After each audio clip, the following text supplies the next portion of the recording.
자, 반갑습니다. 다음 강 시작하겠습니다.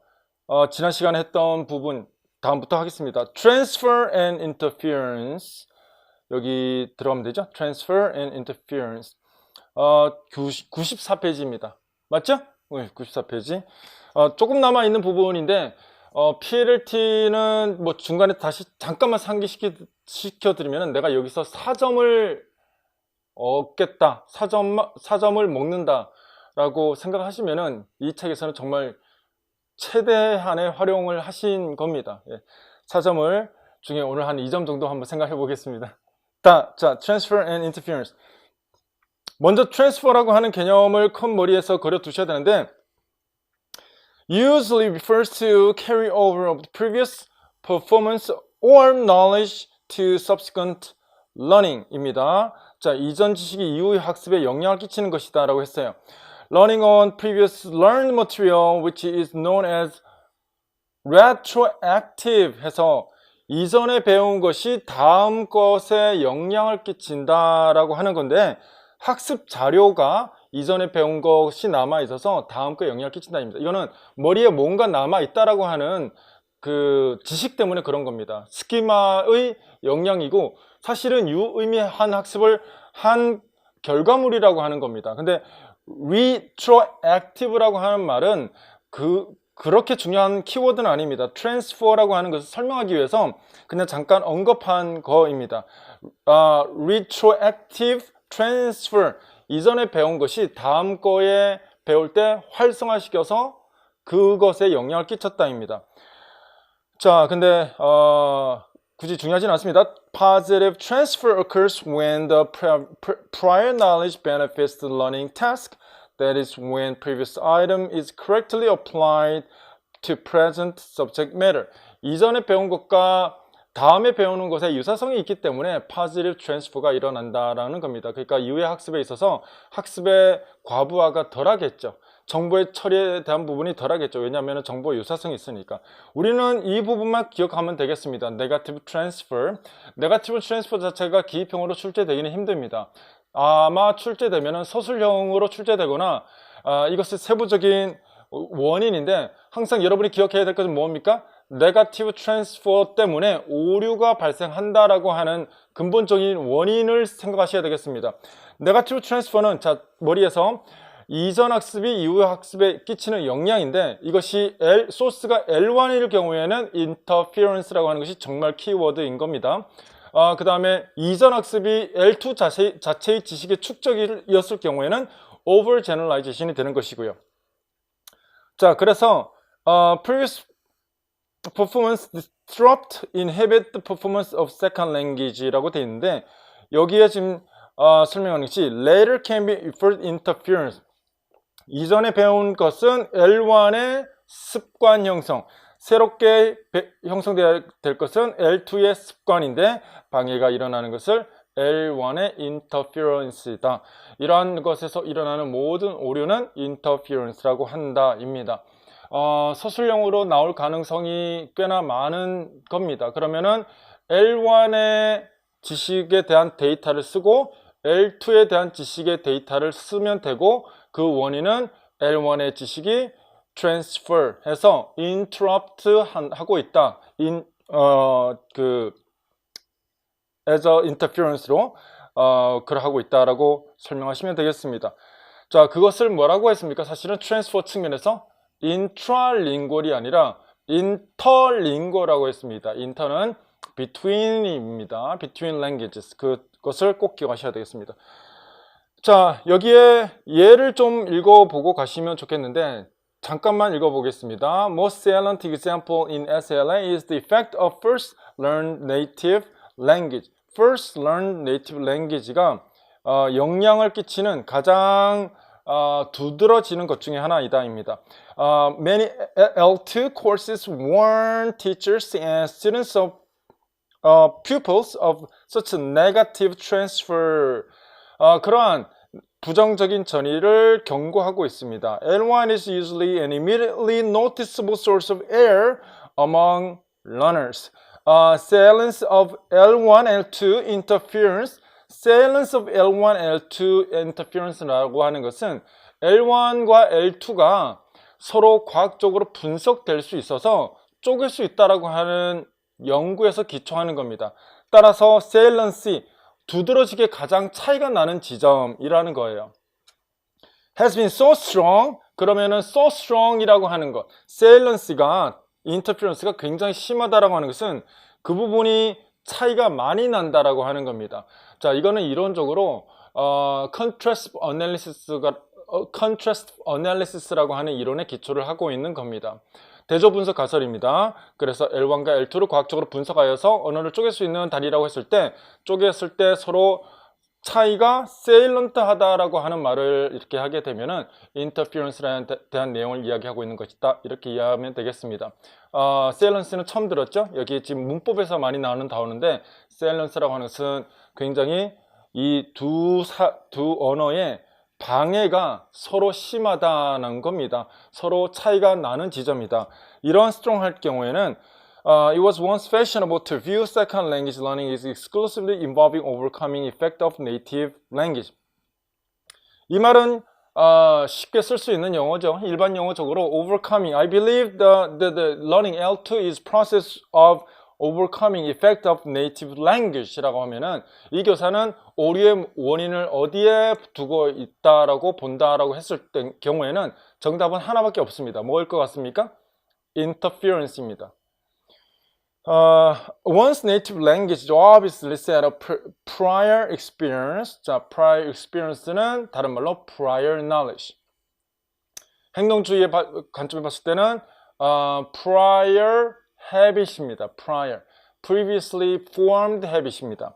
It's frequently negatively transferred. For example, 이런 예는 좋은 것 같아요. French 예입니다. French native speakers might say in English, I am in New York since January. It's perfectly logical transfer of comparable French sentence. 제가 못 읽겠네요. New York, 뭐 이렇게 French래요. 근데 이것은 negative transfer of French verb form to English. French system is interfered. 여기 주어와 동사 잘 볼게요. transfer 여기에서 French 시스템이 interfere 했다입니다. with the production of English form이라고 했어요. 그러면은 이것은 L1이고 이것은 L2인데 이것이 방해를 한 원인이 되는 것, 이거를 쭉 간단하게 설명해 놓으면은 모든 source of error is interference, L1의 interference 이렇게 보시면 됩니다. 사실은 이 뒤쪽 부분이 더 중요하겠습니다.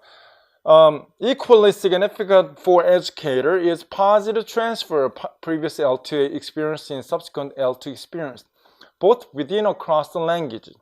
Let's say you studied French in high school and now you take up Spanish in college.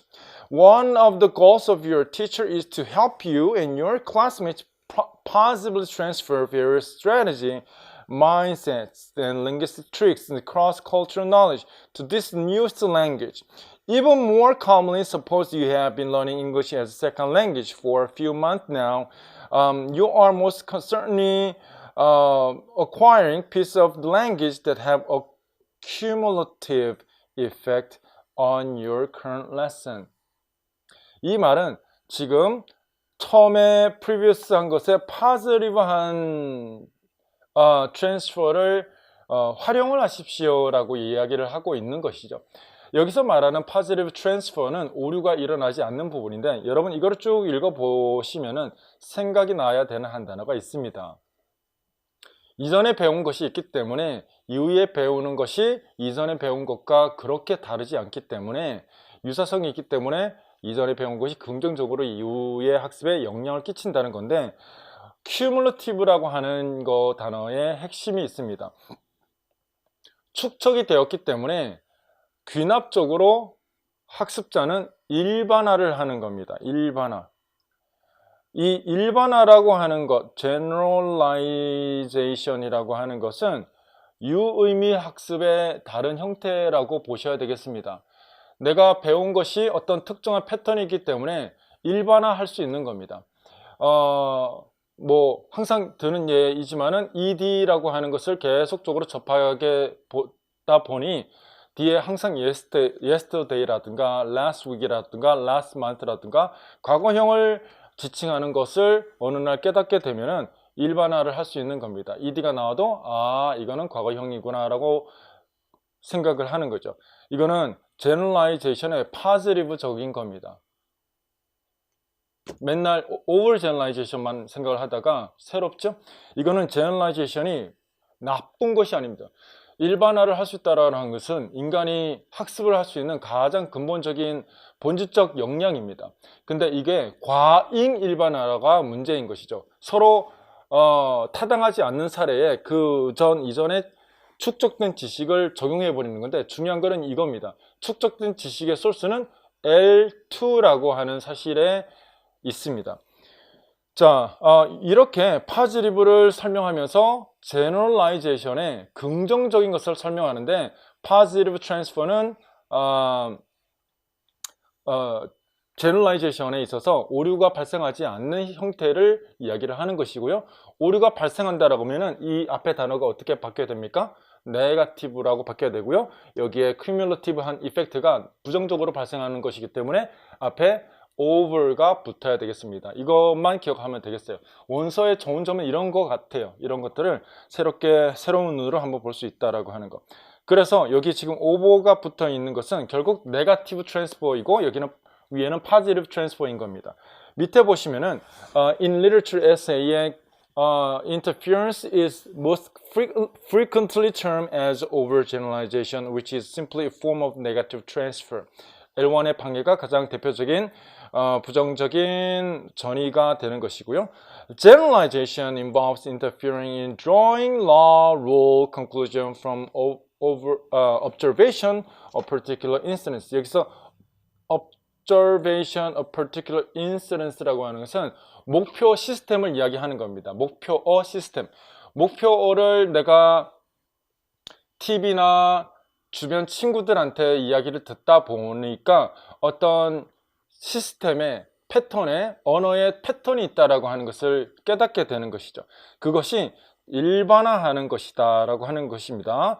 interference는 가장 보편, 자주 일어나는 것이긴 하지만은 overgeneralization 역시 그러하다는 겁니다. In terms of previously discussed meaningful learning, 이 부분이 사실 여러분이 좀 기억하셔야 되겠습니다. 여기 잠깐 봅니다. U-shaped learning에 대해서 지난번에 한번 설명을 한 것 같긴 합니다. 여기 처음에는 배울 때는 여기 8라고 했다가 et라고 한 다음에 8라고 이렇게 하는 것은 처음에 이거보다 다음에 이렇게 발문을 한 것이 과잉 일반화입니다. overgeneralization의 결과이긴 합니다. 근데 이렇게 후퇴한 부분이 U-shaped에서 백슬라이딩 퇴보했다라는 말입니다. 백슬라이딩 U-shape인데 여기가 정확도이고요. 여기가 시간이라고 봤을 때 이렇게 뒤로 흘러갔다 하는데, 여기는 굉장히 지식이 accumulative 된 상태인 겁니다. 여기보다 여기가 훨씬 유의미한 meaningful learning을 한 상태인 겁니다. 다만 문제점은 이것이 인터랭귀지의 형태라고 하는 것에 문제가 있는 것일 뿐입니다. 다음 넘어가겠습니다. In terms of previous discussed meaningful learning, items are subsumed generalized under the higher order category for meaningful retention. 자, 우리가 일반적으로 overgeneralization이 일어나는 것은 유의미한 학습의 결과물이다, 이렇게 하시면 되겠습니다. Concept learning for children is generalization of principle from experience with the particular. 한 개체 하나하나를 학습을 하고 난 다음에 그것의 유사성을 발견해서 이전 학습의 지식을 바탕으로 새로운 것을 유사성을 발견하면서 똑같이 일반화하는 과정이 인간의 학습의 본질이라는 겁니다. 이런 모든 내용들은 인지주의 학습의 토대를 하고 있는 겁니다. 유의미 학습. 다음 여기만 보면 되겠습니다. SLA customary to refer overgeneralization as a process occurs in L2 acts within target language. 여기 within target language가 여러분이 꼭 알고 계셔야 되는 겁니다. 영어 학습에서만 나타나는 건데 이 영어 학습의 과정에서 모국어로 배우나 외국어로 배우나 항상 나타나는 오류가 overgeneralization으로 기억하셔야 되겠습니다. 우리가 외국어로 배울 때만 나타난다 이렇게 생각하시면 안 됩니다. 모국어로 나타나는 거기 때문에 항상 보편적이다. regardless of their L1 이러한 오류는 universal한 형태이다. 다른 말로 developmental error이다 라고 하는 말로 기억하시면 되겠습니다. 자, 이 말은 이미 기출에서도 똑같이 사용됐던 말입니다. irrespective of L1 L1과 상관없이 누구나 L2로 영어로 배우나 L1으로 배우나 within target language, 여기 target이라고 하는 것은 자기의 mother tongue이라고도 될 수가 있는 것이고요. L2 학습자는 target language라고 볼 수 있겠고요. 그런 아이들이 말을 할 때는 walked, opened 하다가 goed, flyed라고 잘못 적용하는 것이죠. 예외 규정이 있는 건데 goed, flyed. 통사 같은 경우는 John doesn't, can't study 이렇게 하는 거죠. doesn't, can 항상 온다라고 하는 이전 학습에 can't가 붙으면 된다라고 하는 것을 생각을 하는 겁니다. He told me when should I get off the train. 여기도 should를 붙여서 사용해야 된다라고 하는 것을 일반화해서 사용한 겁니다. 전부 다 뭡니까? 과잉 일반화 됐습니다. 자, 그래서 여기에 표를 보시면은 A박스에 이러한 내용이 있을 수 있겠고요. 이거와 이거가 있다. 라서 찾아보라라고 하면은 이거나 이거 둘 중에 하나가 제시가 될 것이고요. 에비던스를 찾아야 되는데 이것에 대한 에비던스는 L2 지식 자체입니다. L2 지식 자체인데 예외 규정에 적용하는 게 되는 거. 아까 goed하고 flyed 그런 거 있었잖아요. men's 이런 거.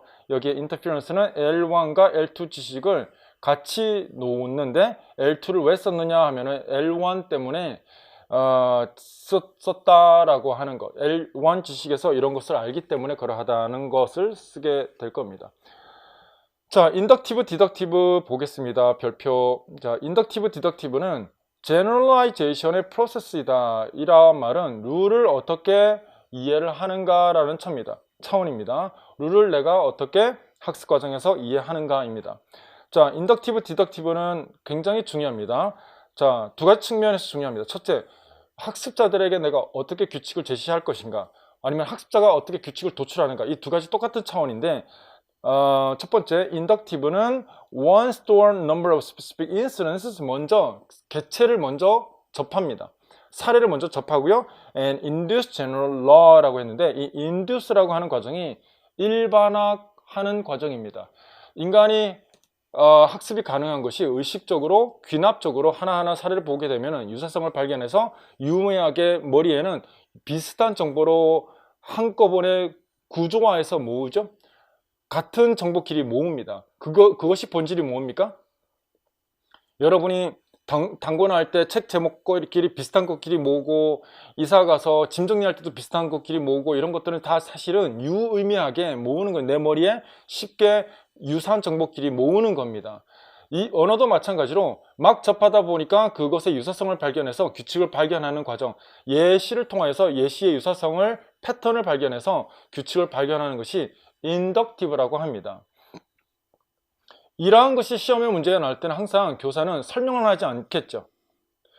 These are examples. I want you to examine these samples and find the rule. Work on the rule. 이런 말들이 나옵니다. 인덕티브, 제가 방금 했던 말 어떤 한 사례입니다. 디덕티브는 movement from the generalization to specific instance. 여기 generalization이라고 하는 부분에서는 예시에 대한 도출이 먼저 이것이 규범이다 라고 하는 것을 알고 시작을 하는 겁니다. 스스로 발견하지 않아요. 그러면은 인덕티브라고 하는 것은 디스커버리 러닝을 기초로 하고 있습니다. 됐습니까? 디덕티브한 방법은 발견이 아니라 규범적으로 먼저 룰을 제시를 한 다음에, 혹은 룰을 뭐 자기가 책을 보건 선생님이 말씀해 주시건 해서 규칙을 알고 그 규칙이 정말 맞는지 예를 통하여서 확인하고 적용하는 겁니다. 그래서 교사는 항상 티칭을 할 때 Teacher explain the rules입니다. 이런 거에 속으면 안 되겠죠. Teacher explain the rule through examples 라고 하면은 이것이 인덕티브다. 아닙니다. 티처가 example을 사용해서 규칙을 제시했다라고 하는 것이기 때문에 이러한 접근법은 룰 디스커버리 어프로치가 아니라 룰 driven approach라고 합니다. 룰 driven approach, 규칙 중심으로 가르친다라고 하는 겁니다. 이 차이점 미묘한 건데, 사실 뭐 이렇게 이론적으로 보면 별거 아닌 것이기도 하지만은 이미 출제에서 다 다루어졌던 내용들입니다. 제가 그 월요일 달에는 지금 원래는 첨삭을 하지 않습니다. 근데 조금 까리까리한 거? 아리아리한, 좀 불편한 거 있잖아요. 서술형 쓰기 힘든 거. 그런 것들끼리 영역별로 쫙 한번 모아볼까 생각 중이에요. 그래서 숙제로 내서 뭐 공부한 사람은 알고 있을 수도 있겠지만은 시간 재고 그 어려운 것끼리 모아놓으면 또 다르거든요. 그래서 실시간으로 쓴 것만 해가지고 제가 받아서 얼마나 잘 하고 있는지를 한번 점검을 할 겁니다. 모의고사 100번 하는 것보다 내 상태를 먼저 지금 얼마나 쓸데없는 양을 많이 쓰는지 안 쓰는지 이걸 알고 하시는 게 훨씬 유리합니다. 사실 이 시험은. 자, 다음 보겠습니다. 뭐 인덕티브, 디덕티브 설명은 이 정도 말씀을 드리고요. CLT와 연결을 하셔서 좀 보셔야 되겠어요. CLT에서는 그러면은 Point overall superiority of inductive라고 되어 있죠. CLT에서는 인덕티브적인 접근을 통한 티칭 방법, 룰 가르치는 것을 좋아한다 입니다. 왜 그런지를 잠깐 볼게요. 다음 페이지 98. However, in case of form-focused instruction, learners might reap the benefit of positive effects of having errors called to their attention. 여기 속지 말아야 되는 것이 인덕티브적인 것에 더 superiority, 더 뭐 이점이 있다라고 이야기를 하고 있으며, form-focused instruction에 있어서도 attention을 에러에 불러일으키는 파지티브적인 영향이 있다인데, 둘 다 사실은 두 가지입니다. 의식 상승입니다. 틀린 것에 의식을 불러일으킨다라고 하는 말은 대표적으로 garden path strategy라고 하는 것이 있습니다. garden path strategy. garden path strategy는 학습자들에게 처음부터 완벽한 모든 규칙을 알려주는 것이 아닙니다. 몇몇의 사례만 알려주고 과잉 일반화를 유도한 다음에 틀렸을 경우에 틀렸다라고 하는 부분에 그것을 지적을 해서 아이들이 생각해 하게끔 positive effect다. 이 말은 consciousness에 대한 L2 학습의 이익입니다. 의식적인 학습이 consciousness raising이, 다시 consciousness slash raising이 학습에 도움이 된다, acquisition에 도움이 된다라는 겁니다. 여기는 당연히 인지주의 학습의 측면에서 말을 하는 겁니다. 인덕티브 어프로치도 마찬가지로 규칙을 하나하나 발견할 때 example을 굉장히 의식적으로 생각을 하는 거겠죠. 따라서 발견학습 과정이 결국 의식적인 활동을 하는 겁니다. 여러분 퍼즐들을 이렇게 놔두고 퍼즐을 보면은 뭐 별표 모양, 세모 모양, 네모 모양 쫙 이렇게 흩어놓고 빨리 분류해봐 라고 하면은 어린아이 같은 경우에도 마찬가지로 세모 모양과 네모 모양과 이 패턴을 빨리 구분하는 게 문제죠. 이 인덕티브나 이 에러를 불러일으키는 이 과정 역시 그러한 것처럼 의식을 상승시키는 겁니다. 유사한 것, 틀린 것. 처음에는 맞다라고 생각했는데 아니다라고 하는 것이나 예시를 통하여서 규칙을 발견하는 것들이나 전부 다 CLT에서 선호하는 것은 인지주의 학습에 기초를 두고 있기 때문에 그러한 겁니다. CLT는 인지주의를 받아들여서 모든 구성주의, 인지주의 이런 것들이 토대가 되어서 있기 때문에 의식적인 학습의 필요성을 언급을 하고 있는 겁니다. 여기 인덕티브, 디덕티브 각자 읽어보도록 합니다. 여기 잠깐 설명해야 될 것 같아요. 게시탈트 좀 필요합니다. 교육론에서 웬 게시탈트냐 하겠지만은, 자, 여기 학자입니다. Peter found the subject manifested a number of Gestalt characteristics, producing whole in form of intonation patterns well before speaking the particular words that make up the sentence. 아이들의 학습 과정을 차일드 러닝을 이야기를 하는 건데, 인덕티브냐 디덕티브냐라고 하는 것을 봤을 때, 게시탈트 이론으로 봤을 때 L1 학습은 전체를 먼저 보더라는 겁니다. 그러니까 이 전체라고 하는 것은 의미를 형성하는 인토네이션에 먼저 학습이 일어난 다음에, 그 다음에 통사적인 단어나 세부적인 언어 형태의 학습이 일어난다는 거예요. 아이들이 들으면은 엄마의 억양을 먼저 듣는다는 거야. 뭐 이렇게 뭐가 밥 먹어 이렇게 혼내는 건지, 아니면은 우쭈쭈 그랬어요 뭐 이렇게 하는 어떤 인토네이션에 대한 학습이 전체가 먼저 학습이 된 다음에 세부적인 부분의 학습이 일어난다입니다. Peter cited other evidence of Gestalt learning in children, concluded such a sentence learner versus word learner may be more common than research than previous study. 자, 그래서 어쨌든 전체에 대한, 여기서는 인토네이션을 얘기하는데, 이제 센텐스, 월드 이런 학습이 전체를 먼저 안 다음에 세부적인 학습이 일어난다입니다. 게시탈트가 교수법에서 설명을 하거나 적용을 하면은 항상 의미는 하나입니다. 어떤 의미나 어떤 언어 형태도 개별적으로 존재하는 것이 아니라 전체에 들어갔을 때는, 의사소통에 들어갔을 때는 의미가 달라진다. 다시, 세부적인 형태는 의사소통 맥락 안에서 정확한 의미가 파악할 수 있다. 이 말과 똑같은 말입니다. 알겠죠? 부분 자체로 합쳐져서 부분의 총합이 전체가 아니라 각각의 부분은 전체라는 장에 들어갔을 때 새로운 의미를 띈다는 겁니다. 이 말은 설명을 자세히 드리지 않아도 스피치 액트 같은 거 이제 이해하시면 금방 알 수 있죠. 의사소통 안에서 그 의미가 그때그때마다 다 달라진다라고 하는 겁니다. 자, 여기까지 하고요. 뭐 재능에 대한 것은 그냥 탤런트 정도, knack for learning 이렇게 설명할 수 있습니다. 재능이 있다, 언어에 대한 재능이 있다. 이거는 뭐 그냥 짚고 넘어가는 것 역시 마찬가지로 시험에서 한 번도 aptitude라고 하는 것을 들어보지 않으신 분이랑 들어본 사람이랑 다를 겁니다. 근데 가끔의 시험에 이런 것들이 해서 교사는 aptitude에 관심을 두었다, 두지 않았다, 어떤 티칭 로그에 있어서 학습자들의 학습 전 단계에서 조사하는 것에 이것에 포함이 되었다, 안 됐다 인데, 이런 것들을 러닝 스타일로 헷갈려 하십니다. 요런 부분을, 이거는 얼마나 언어에 대해서 학습을 할 수 있는 그 사람의 개인적인 재능이 있는가 없는가, 이런 것이고요. Knack for learning foreign language, 그냥 특별하게 언어를 잘 배우는 사람들이 있죠. 그냥 재능입니다. 자, 그래서 그러한 것들은 이러한 측면에서 사람들이 좀 더 리스크 테이킹을 하고 메모리 기억력이 좋고 추측을 잘하며 말을 어떻게 쓰는지 하려고 하고 이런 것들이 있는 사람을 그냥 재능이 좀 있다라고 우리는 칭할 수 있다는 겁니다. 자, 그 다음에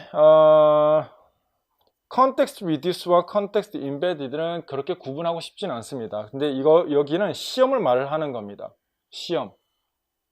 여기서 말하는 시험은 스탠더다이즈 테스트 같은 거, 토익, 토플 같은 거, 그런 시험들은 랭귀지 클래스룸에서 실시되는데, 그거 잘한다고 사실 영어를 잘한다라고 얘기할 수는 없죠.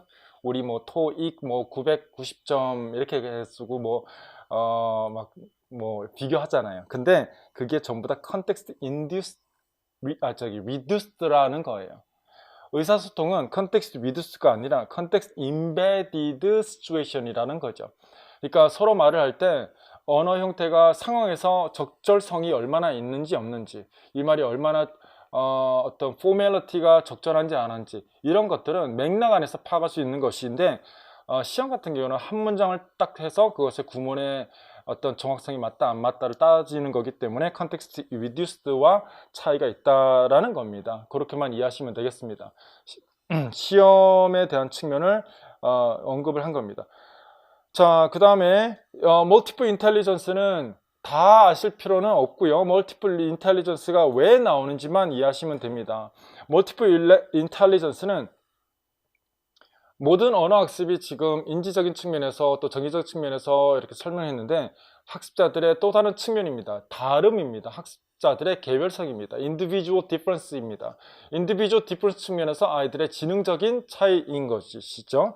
여러분들은 이렇게 다른 지능이 있다라고 하는 것을 아시는 것보다 지능 하나하나를 외우려고 하시는 것보다 이거는 CLT 안에서도 멀티플 인텔리전스를 기반으로 하고 있는 수업은 여러분 MI 수업은 CLT입니다. 다중지능을 활용한 수업은 CLT에 포함시키는 겁니다. 다중지능을 이용하여서 의사소통을 促진하는 방법을 택하는 겁니다. 다만 기준이 아이들이 다르다, 교실에서 앉아있는 아이들이 다르다라고 하는 다름에 초점이 있다는 것뿐이지 그 사실 다름은 그 CLT라고 하는 것을 실현하기 위한 방법인 겁니다. 다른 말로 하면은 Learner Centered Instruction이라고 할 수 있는데 학습자 중심의 초점이 이렇게 지능이 다른 거예요. 질문 한번 해볼게요. 지금까지 모든 교수법들이 어떤 지능을 요구를 했을까요? 많은 지능들이 탁월하게 이런 것들이에요. 링귀스틱적인 것을 많이 요구를 했습니다. 그런데 아이들은 너무나 다르죠. 논리적인 사고를 잘하는 수학 잘하는 사람은 영어를 싫어하는 거 보셨습니까? 정말 싫어. 답이 없잖아. 왜 ED가 되고 이때는 ED고 이때는 웬트야. 싫어. 영어 하기 좋아.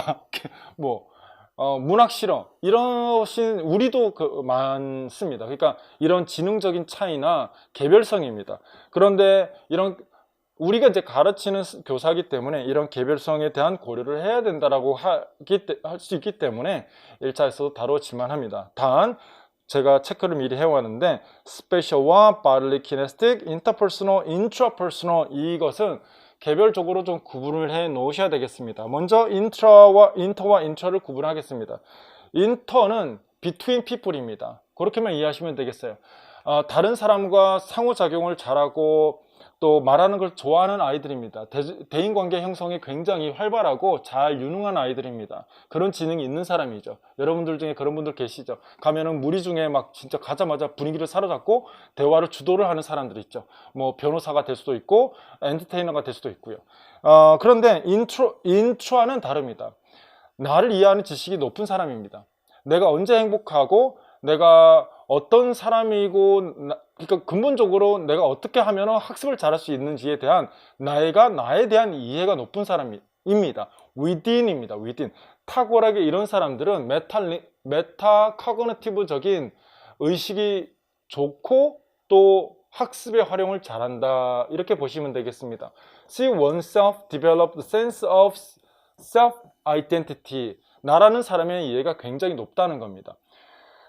별거 아니지만은 사실은 이거는 심리학적으로 행복하기 위한 근본적인 겁니다. 이게 내가 나를 잘 모른다라는 게 말이 되나인데 사실은 잘 모릅니다. 왜냐하면 나라는 사람의 투영은 다른 사람이 너는 어떤 사람이야 라고 하는 말에 끊임없이 투영된 거기 때문에 우리 생각을 가만히 보잖아요. 다른 사람이 나한테 했던 말에 굉장히 의존해 있어요. 그 어느 날 내가 어떤 사람인지 봤더니 그냥 다른 사람이 했던 말들이에요. 그게 아니라 내가 나를 어떤 사람으로 규정하는 것이 훨씬 사실은 더 중요하다고 합니다. 그래서 이런 것들에 좀 지능이 높은 사람이 intrapersonal intelligence가 높다 이렇게 할 수 있습니다. 그 다음에 bodily kinesthetic이라든가 이런 것들은 수업 시간에 몸을 활용하여서 수업을 많이 하는 TPR 같은 것에 적절한 수업입니다. Kinesthetics, 몸을 움직인다입니다. Motor movement라고 하기도 합니다. Spatial도 마찬가지로 여러분 이거를 참고로만 알아두시기 바랍니다. 요즘 한 교과가 다른 교과랑 통합이 되어서 하는 수업이 많이 진행되고 있습니다. 교과 통합. 그런데 이것은 교과 통합은 당연히 미래에 있어서 인재가 하나의 지식만 전문성을 갖고 있는 아이가 미래에서 필요한 인재가 아니라 다양한 지식을 통합할 수 있는 통합적 인재가 필요하기 때문에 스페셜 같은 경우는 탁월하게 어디서 많이 사용이 될까요? 미술 같은 것이죠. 건축, 미술 이런 데입니다. 그러니까 미술은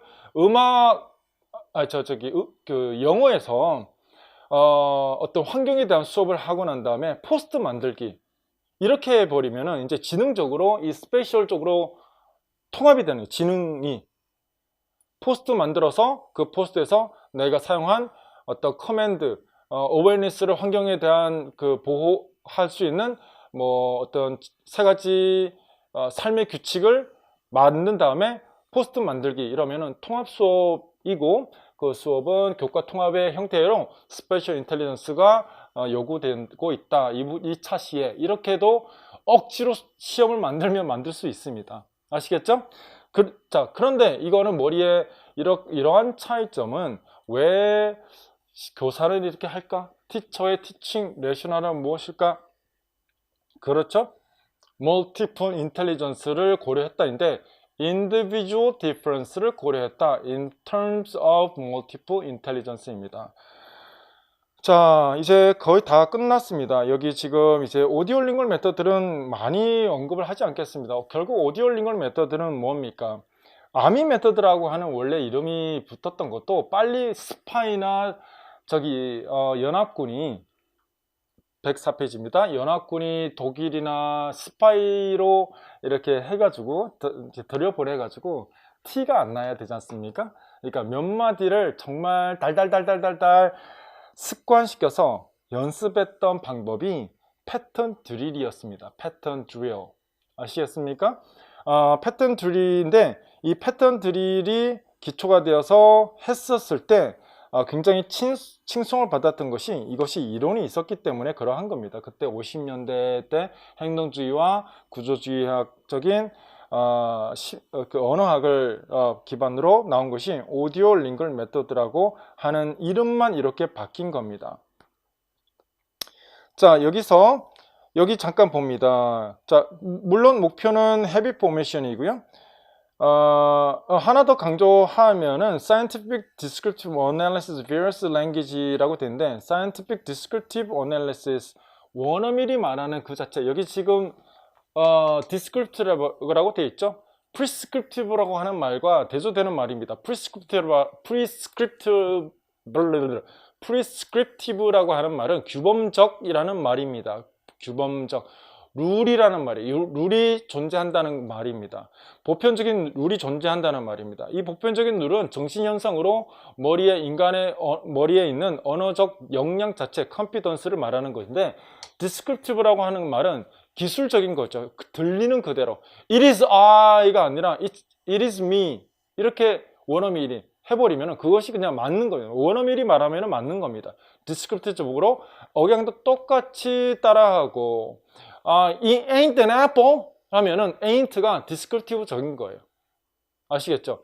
ain't가 틀렸다 맞는 것은 비동사의 원형인 it isn't라고 해야 된다라고 하는 것이 규범적이라고 한다면은 이것은 그냥 기술적인 겁니다. 이런 것들을 이제 분석을 해서 한다 이렇게인데 분석 Search Analysis Teaching Linguistic Pattern